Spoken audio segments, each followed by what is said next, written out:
Welcome to the Daughter Arise channel, and this channel is all about bringing you content about childhood sexual abuse. On this channel I share things to do with my experiences of going through this childhood trauma.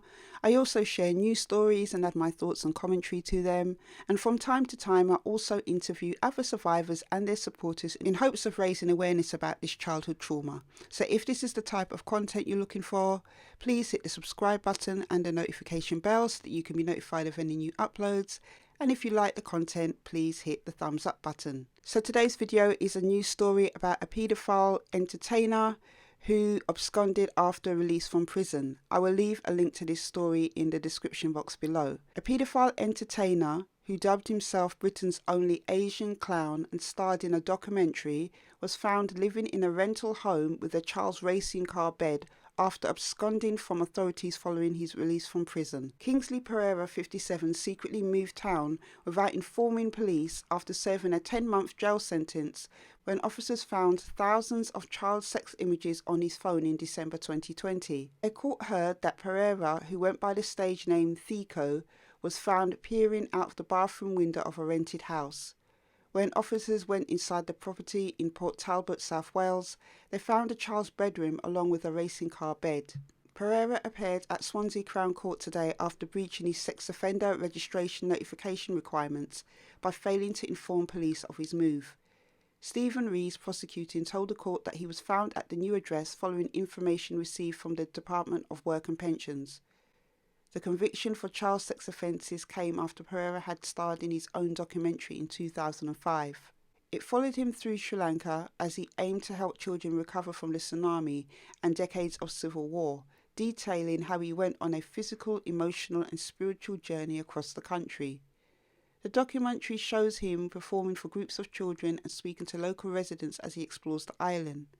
But today, Pereira claimed he had memory issues, and the fact that he was meant to alert police to his move fell off the radar. The court heard he was caught with up to 4,000 indecent images on his mobile phone, including more than 600 of the most extreme Category A photos. Pereira denied he was responsible for downloading the images and had even tried to blame his own sister. But he was convicted and made subject to a sexual harm prevention order for 10 years and placed on the sex offenders register for the same period. The requirements of the order meant he had to tell the police any new address within 3 days. But Pereira breached the order in March when he was located in the new property. He admitted to breaching sexual registration notification requirements. Judge Wayne Beard said a pre-sentence report found Pereira posed a greater risk if he was sent back to custody than if he carried out a rehabilitation course in the community. He says, "It seems the public would be better protected in these circumstances if I were to impose a suspended sentence." Pereira was sentenced to 24 weeks in prison, suspended for 18 months and ordered to complete a rehabilitation requirement. So as you just heard from this story, this paedophile clown has escaped a lengthy sentence again. My question is to the court and to the judges and the people who are in charge of making the laws when it comes to paedophiles is, how does somebody convicted of thousands of child sex images receive only a 10-month sentence? And yet the authorities wonder why this clown absconds and doesn't tell people his whereabouts. In my opinion, they were too soft on him in the first place. They were foolish to put their trust in him. This clown says he has a memory issue.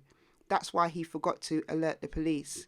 And then tried to blame his sister when he got caught with those images. Thousands of images, some of the most worst, which are in Category A. As usual, we can just see from this paedophile's behaviour that they struggle with accountability. They never can take accountability for their behaviour. He blames his sister for the fact that he got caught with these images on his phone and said that she must have downloaded it. And he blames memory issues for the fact that he's supposed to report to the police his whereabouts if he moves. You know, he has no accountability for his actions. And as a matter of fact, the property that he was caught in had a child toy bed. Does this paedophile seem like somebody who is sorry or remorseful for the things that he's done? I don't believe so. Another thing that's really strange about this story is that I don't understand the judge's comments about how, from their pre-sentencing reports, it seems like he'd be a greater risk if he was sent back into custody. I mean, forgive me if I'm being stupid, but obviously he's not being locked up with children, is he?